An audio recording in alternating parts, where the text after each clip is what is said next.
What's up, my fellow Trashinators? So on Twitter, I didn't mention this on Instagram because I don't know why, but on Twitter I mentioned that if by today, Friday, I did not get any information about my pre-order for the Storm Collectibles Baki, I would go see Across the Spider-Verse. I didn't get anything. So I thought Across the Spider-Verse is more important to me right now than the Storm Collectibles Baki. So I went to see it. And I got back home a couple minutes ago. So that's why I might be a bit off right now. But so, yeah, a lot happened. Everyone was right. It's a masterpiece. It's really freaking good. It's really freaking good.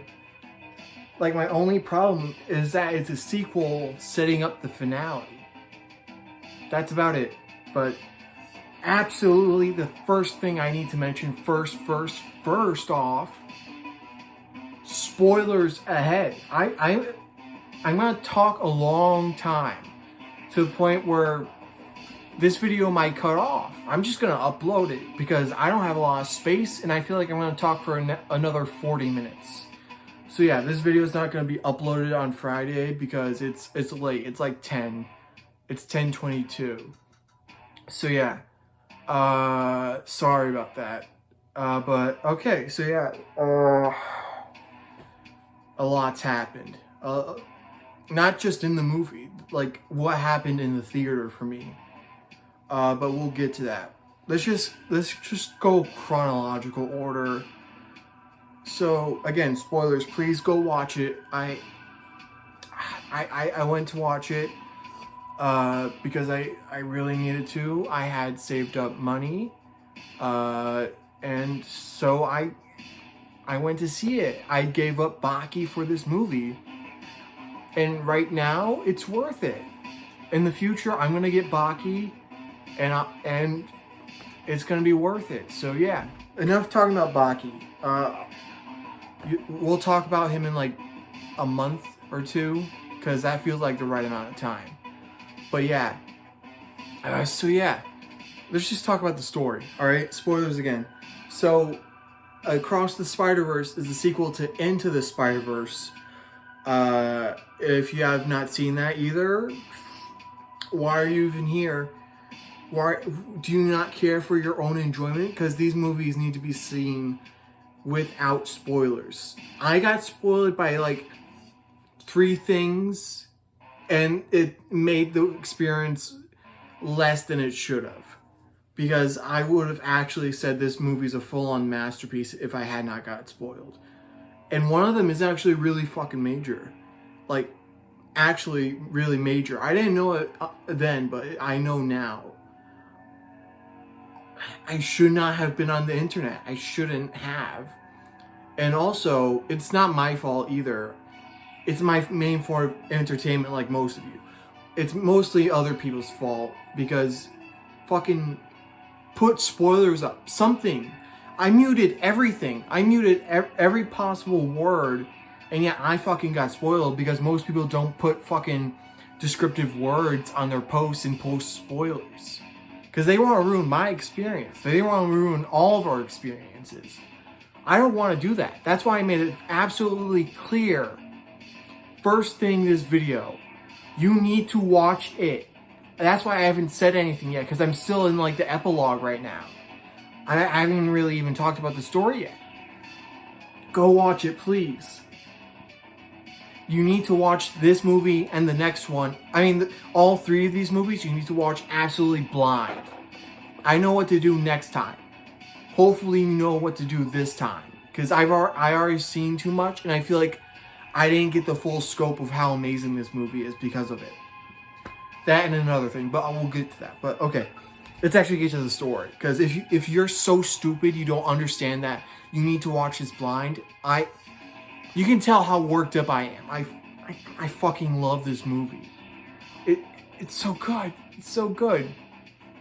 All right, let's get to the story. Actually, so it starts off basic, but it has huge consequences. That's what this movie is about. The first one is the first one is what it's meant. The first one is about what it's like, what it means to be Spider-Man. All right, that's what the first one is. Anyone can be Spider-Man, but shit's gonna happen, and you're gonna have to help out, even if you're absolutely upset. But besides that, this movie is about consequences, or at least that's my take. I'm not sure if I'm wrong. I haven't done any research. This is my first thoughts. So, from what I can tell, this movie is about consequences. So, you can understand how exactly that builds up to such a cataclysmic ending. So, okay. So, I did miss like the first 10 minutes. I did miss that. I should have been there earlier, even though I was pretty early. It's just my Uber took so long. Matter of fact, I spent a lot of money on my Ubers home to there to back. So if you want an idea of what it's like to go see Spider-Verse, it's pretty cheap. Just take a bus, I guess. Just don't spend as much money as I did on transportation. I should have mentioned it to my family. They could have taken me, but I didn't. So that's my fault. I spent too much money because I didn't communicate. So, all right. So there's a cold open, which I called it because I'm too smart. I predicted most of the stuff in the movie. Well, the very beginnings of it. I predicted the beginnings of the movie. So don't be smart like me. Don't get into movies if you like movies, because you're gonna ruin your experience. I didn't ruin it that much. I just understood that, hey, this is probably how it's gonna start out. So it starts out with a cold open with Gwen. We pick up with her, and it's like a couple months. It's like a couple months after the first movie. So we pick up. I think I don't know exactly what happens, but something happens. She talks to her cop father, and I don't know, something's happening, and so they're really quiet to each other, because I think that's like the whole thing with her. People have been saying she's a trans allegory in the story, because I kind of get it, but whatever. But anyway, so something happens, and Vulture's wreaking a havoc in an art museum. So Gwen goes there, temporarily stops her dad and all the cops from going in, tries to stop the Vulture by herself. Turns out it's not her Vulture, she has one, but this is a Leonardo da Vinci esque Vulture. He's just like a really old, 12th century, 16th century artistic depiction of the Vulture. She tries to stop him. It does not work, but luckily, Miguel O'Hara, my boy, you can see him over there with Miles and Gwen. He comes in, tries to stop the Vulture himself with Gwen. They work pretty well together. Does not work, so he has to call backup, which that's when Jessica Drew comes in. They all work together, they stop it, but the Vulture blew up a helicopter. So it's about to land on everyone in the museum, along with Gwen's dad. But they stop it. They stop it from falling on everyone. Everyone's okay. But it took a lot out of Gwen, so she sulks off into like the rubble that there is. But Gwen's dad is there, and he's like, "Put your hands up. Your arm." Like typical bad cop stuff. Like, giving confusing directions, thinking she has a weapon, but she doesn't. And she's like, all right, should I put my hands up or get on the ground? She's like, and he's like, get on the ground. And it goes so far that he actually fires a warning shot. Like, he goes like, up in the sky into the rubble. So Gwen's like, all right, this is it. She takes off her mask and reveals that she's Spider-Woman to her cop father, who's been trying to arrest her. And he does not take it well. He still tries to arrest her, but luckily Miguel and Jessica are there they put him in a nanotech electric trap or whatever to stop him, and they give her a dimensional like transporter on her so she doesn't like disintegrate in other dimensions, and she can also teleport to other ones. So she has to go now. Her father knows too much. He's gonna try and arrest her or kill her because you know her backstory. So she goes, and then we cut to Miles. Well, title card, and then we go to Miles. We pick up with him. It's another couple months later. Officially, it takes place a year and 5 months after the first one. So it's been over a year. Miles is now he's 15 or 16 now. So he's a sophomore and he's doing great. But he's focusing a bit too much on the Spider-Man stuff, so his grades are failing, which is not good because he's trying to go to college where he can develop teleportation technology to go see the other spider people, but he doesn't say that, but that's what he wants. So yeah. So he goes to a meet. Well, first he encounters the Spot, the big bad. All right, I'm not gonna sugarcoat it. He actually is the villain of this movie. He encounters Spot. The Spot's like, ha ha ha, your nemesis is here, and Miles is not taking it seriously at all. But they fight. Miles contains him for a bit with webbing. He goes to the meeting with a guidance counselor. I don't know. His parents are there. They're like all upset. Everyone's upset, but they chill out. They talk, and they find out Miles is not doing good in some of his. Well, he's not doing good in Spanish, which is really upsetting to his mother, Rio. That's her name. But it's good. It's okay for the moment because Miles has to go again. So he goes. His dad goes as well because the Spot's out on the loose again. That's why Miles left. Now Rio's just there, just being like, I don't know what I'm going to do with that boy. So Miles and his dad go. They try and fight the Spot together. They don't. Miles didn't tell his parents that he's Spider-Man. He hasn't told anyone but Genki, like we see in the first movie. But unknowingly and unwillingly, Miles and his dad fight the Spot for a bit. It's foreshadowed that Miles' dad is gonna die by the Spot's hands, and then the Spot just disappears into one of his spots. We find out that he went into his interdimensional space where the Spots go in between. So he's in there, and he goes throughout the multiverse seeing what's going on, while Miles and his dad have a talk. Technically, it's just his dad and Spider-Man, technically. That's the way they're talking.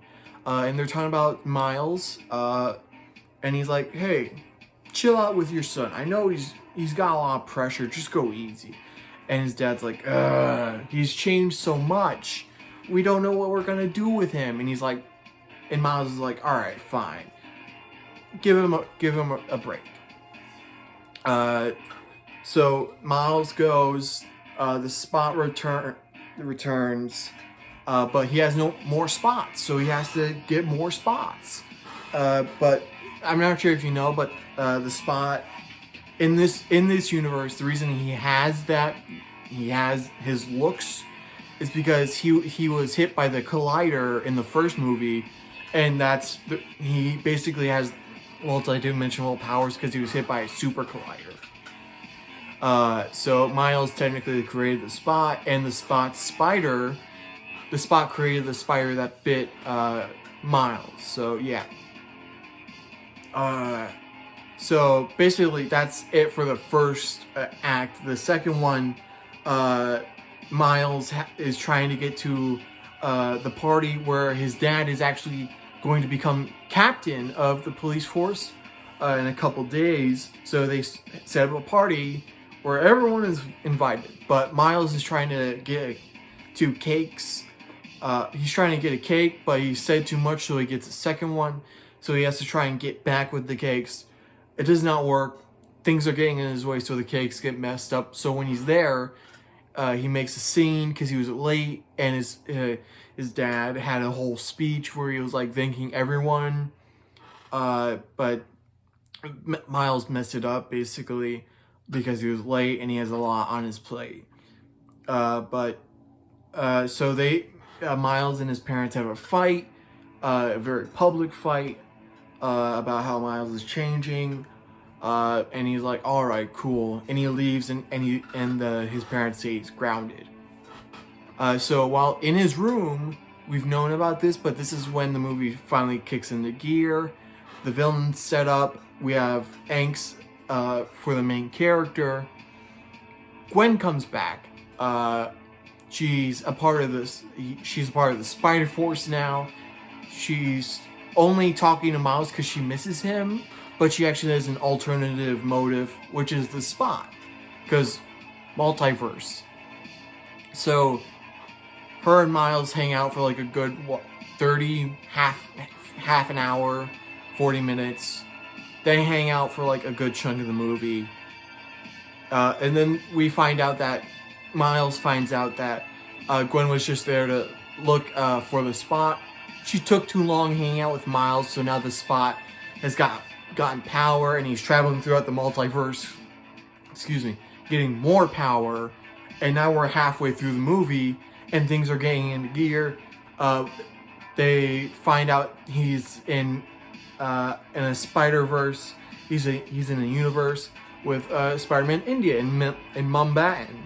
And that's when the movie finally kicks into the actual Spider-Verse part, because Gwen goes to Mumbai and she's like, oh, I shouldn't have seen you, Miles.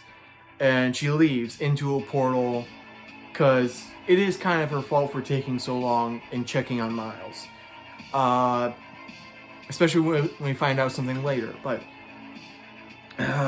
so Miles is like, he's there because he snuck off after having a talk with his mom. Like, you're changing, I understand that, but you're my boy. So just make sure you always come back to us and be safe. And he's like, all right, bye, Mom. And she's like, go after her, because they meet Gwen after they hang out. So Miles goes, tracks down Gwen, and goes into a portal, even though he shouldn't have. And that's when we go to Mumbai. And so they chase after the Spot with Gwen and Miles chase after the Spot with Pavitra Pavarga, the Spider-Man of that universe. So they chase after him. They get to an Alchemax, because that's when he's getting his powers, because there's a super collider there. That's how he gets his powers. So, I mean, he got more powers because he made a mini super collider in his room. That's why he got away in the first place. That's how he got more spots. But yeah, so the Spot uses the super collider in Mumbai at the Alchemax there. We meet Hobie, the punk Spider-Man. He kind of stole this show from me. Every scene he was in, it was just, I love him. He has an arrogance to him, so it makes him like more I mean, he's smart. He knows that when things are up, but he has an arrogance to him, so he makes mistakes. So he's not like perfect. He's not he's an anarchist who wants to take down everything and just let people be people and live their lives. But no, whatever. Enough talking about politics or the lack thereof. But I love Hobie. I love Hobie Brown. He's so cool. He's so much cooler when you see him in action. But whatever. So he gets there. He helps them out because there's a shield or whatever. He breaks it down, even though Miles tried to break it down by absorbing the energy, because he can do that now. It's just an exploration of his power set.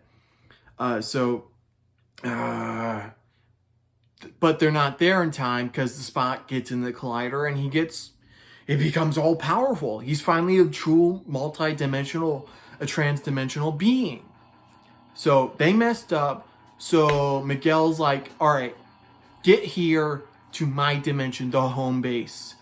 And okay, so they get there, and you want to know something that made me really happy? It's because everyone thought the entire complex was called the lobby. That's because they're stupid. Because they just, in the trailers, they say, oh, this is the lobby. And they pan into the actual complex. But people were stupid and thought that's what the name of the whole place was.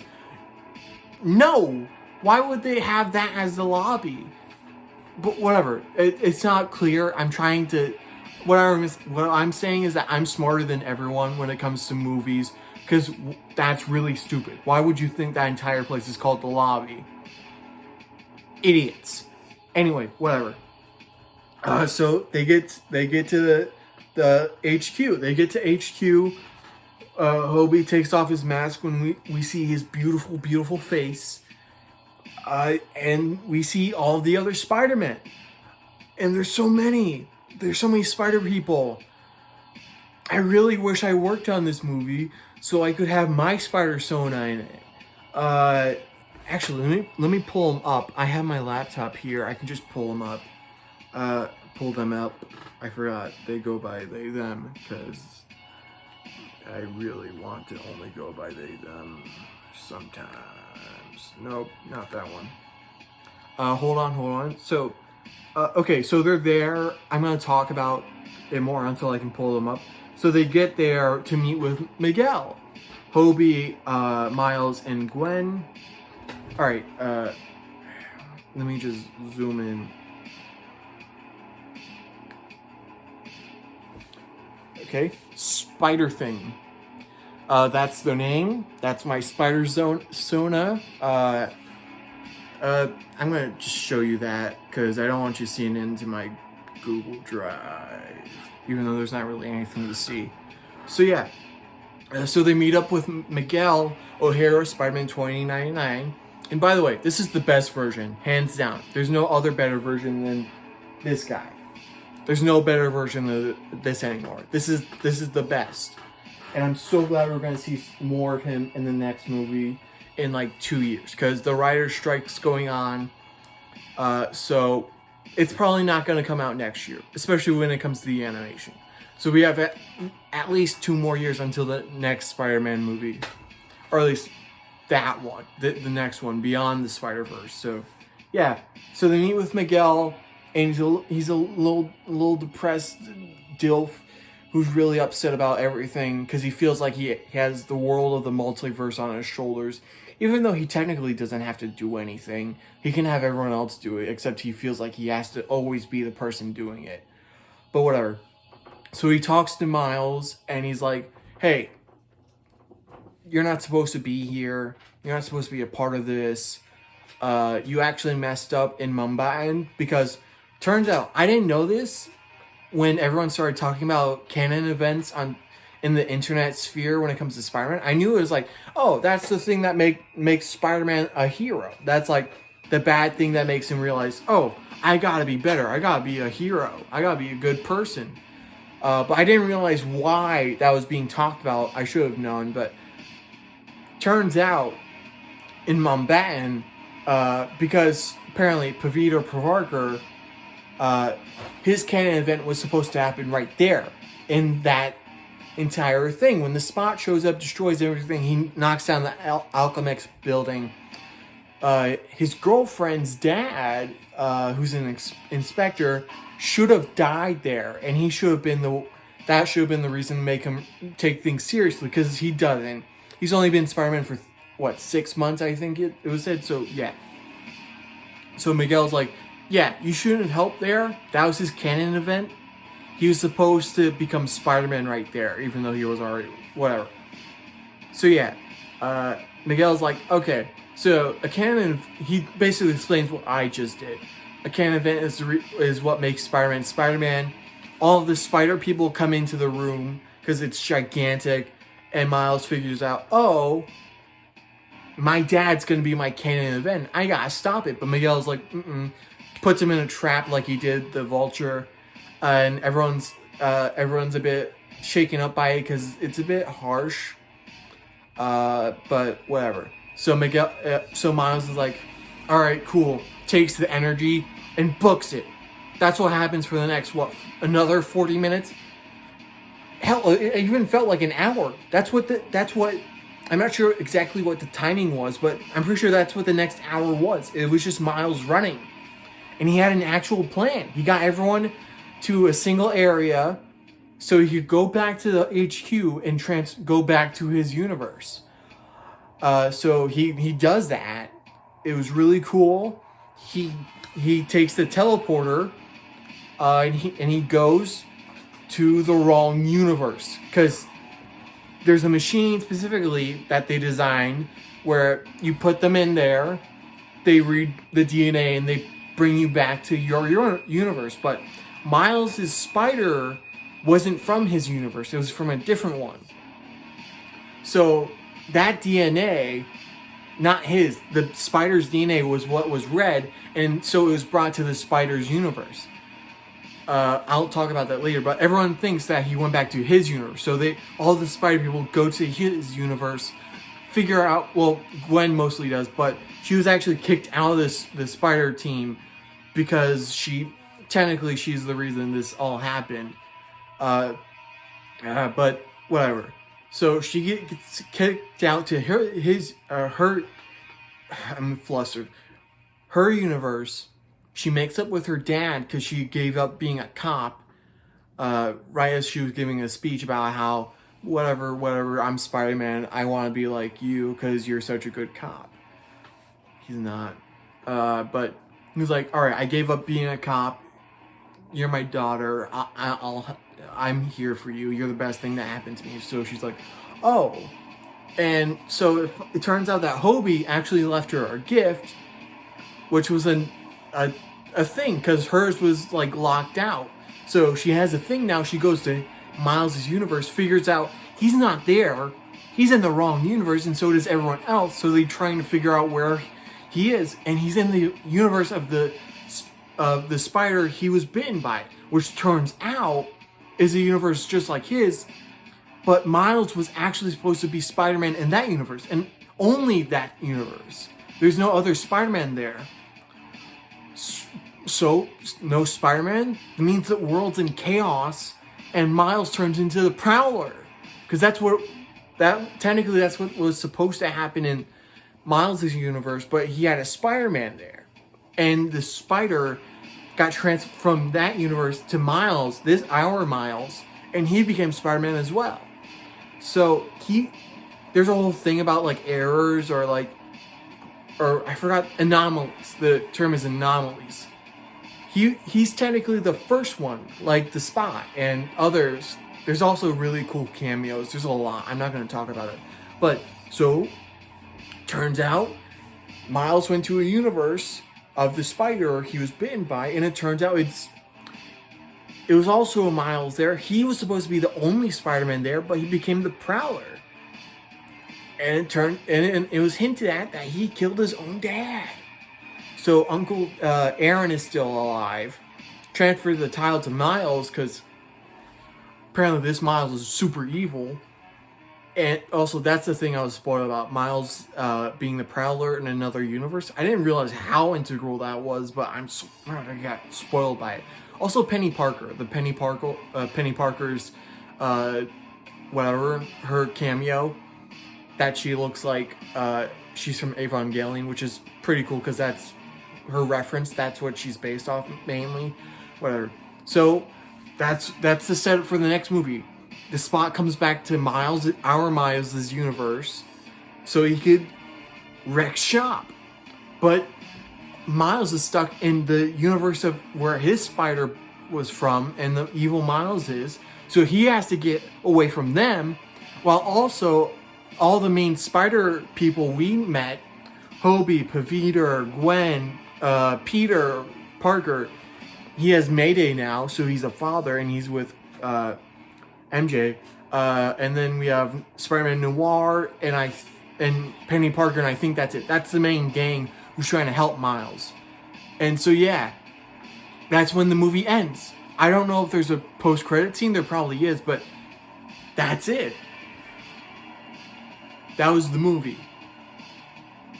And that's probably the most condensed retelling I've done ever, because I just watched it and I memorized everything even though I didn't realize it. I forgot to mention though, right before it was revealed that in the movie, it was revealed that Miles was the Prowler in the universe. Miles had just realized he was on the wrong one. Right when that happens and Uncle Aaron walks in and they meet and Miles says, "I missed you," someone pulled the fire alarm. Someone did. We don't know. I don't know what. I don't know what happened. So the alarms went off. The movie cut out. And everyone in the theater, it was super packed. Everyone had to leave through the exit, the emergency exit. And I was like, oh, come on. So we all left. We went to the front of the theater. We waited and we had to just... most people, well, a lot of people waited to just see what's going on. We didn't get told anything, or at least they didn't yell out like, "Hey, here's what's wrong."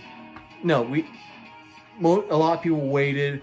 We wanted to see if we could resume the movie. We did, and that's how I figured out the ending. So yeah, that happened. So yeah, that's about it for what I can tell you. Great movie. I'm going to be thinking about this until the next one. So, Hollywood, pay your writers. We need this movie as soon as possible. But they're not going to listen to me. I'm just some nerd on the internet, but whatever. So yeah, that's a memorable experience. I do have photos and videos. Actually, I'm not sure if I'm going to post them. Whatever, I might. I have to look through them and make sure everything's safe. But whatever, so yeah. That's it. Yeah. It's fantastic. Fan-fucking-tastic. And I don't know what else to say. Go watch it yourself, you fucking idiot, if you haven't yet. Oh my god, I might actually go watch it again. My art commissions are opened. Commission me if you want some cool art in sort of a Spider-Verse style, because I have that. I've been experimenting. So yeah, commission me, you fool. I'm very opinionated, and I'm good at art sometimes. Like this one that's from 5 years ago, or something like that. So yeah, I've improved a lot than this, even though this is pretty good. So yeah, that's about it. Like, comment, subscribe. My Patreon is in the description, and thank you all so much for watching.